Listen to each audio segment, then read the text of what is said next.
قتال تو جہاد کی 9 منزلہ عمارت میں جا کے 9ویں منزل پر قتال فی سبیل اللہ، اور یہ دونوں قرآن کی اصطلاحات ہیں۔ ہم نے جہاد کو بھی جنگ بنا دیا، تو پھر تو اب ہر شخص کو قرآن میں جنگ ہی جنگ نظر آئے گی۔ جہاں جہاد کا لفظ آیا جنگ، جہاں جہاد کا لفظ آیا جنگ، اسی سے تو ان کو موقع مل گیا۔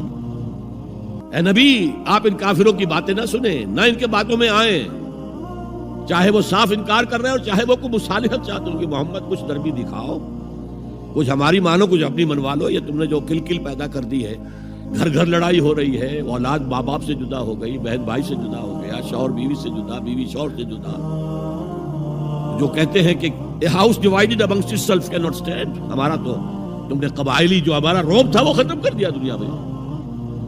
لہذا ایسا کرو، کچھ مصالحت کرو، کچھ اپنی منوا لو، کچھ ہماری مانو۔ قرآن نے کہا وَدُّوا لَوْ تُدْهِنُ فَيُدْهِنُونَ فَلَا تُطِعِ الْمُكَذِّبِينَ۔ ان کی بات نہ